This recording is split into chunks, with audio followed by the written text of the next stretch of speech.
As you can see in the picture, this is from Jeremiah in the Bible. This is actually from the Old Testament, because I wanted the English version of the Hebrew Bible, and this is actually, and this time this is actually the same chapter. This is Jeremiah 31, and you can say it says, when I will make a new covenant with the house of Israel and with the house of Judah.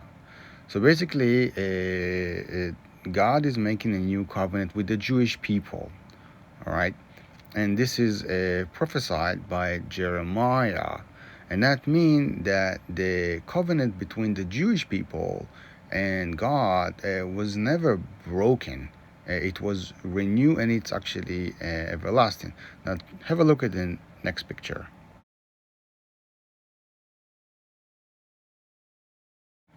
So this is Jeremiah 32:40. Over here it says, I will make an everlasting covenant with them. I will never stop doing good to them. All right. So the covenant between the Jewish people and God is everlasting. It's forever. It's never broken. All right. It's not subsidized or substituted by another covenant with other people. All right. So this whole replacement theology of Christianity is actually contradicted by the Old Testament. But have a look again at something else. So this is the book of Ezra. This is also in the Old Testament. And time-wise, this is actually after Jeremiah, if you look at that. Biblical, this is after Jeremiah, okay? After Jeremiah, after the prophet Jeremiah, the kingdom of Judea was destroyed, Jerusalem was destroyed, the first temple was destroyed, and most of the Jewish people were exiled to Babylonia. But after a few years, all right, the Babylonian Empire collapsed, and it was replaced by the Persian Empire.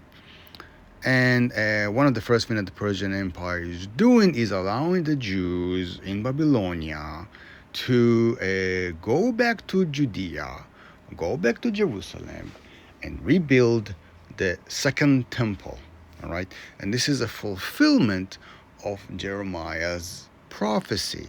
Just as he prophesied that Babylonian will fall, he also prophesied that the Jews will build their temple and they will return to their homeland, because the covenant of the Jewish people with God is everlasting. And this is why it says that Cyrus says, to fulfill the word of the Lord spoken by Jeremiah.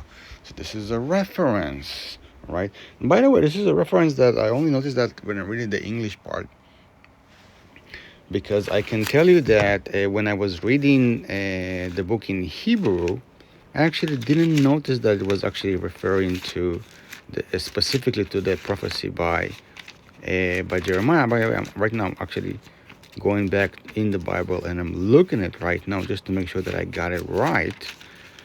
All right, hold on for a second, please. So I'm going back to Ezra. See if I noticed that.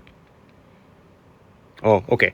All right. So this is actually on the first chapter of Ezra. It says, first year to Corso, King of Persia, to fulfill the words of the God by the mouth of Jeremiah. Okay, I actually didn't notice that part, but this is actually the first chapter of Ezra. Okay, so good thing over here. But as you can see, the manifestation of Jeremiah's prophecy is already manifested with the rebuild of the second temple in Jerusalem. And this is just to show you that the covenant between the people of Israel, between Israel, yes, the present day Israel, and the Jewish people today, is still intact with the Jewish people. And this is why they survived 2,000 years of exile, 2,000 years of oppression and suppression and occupation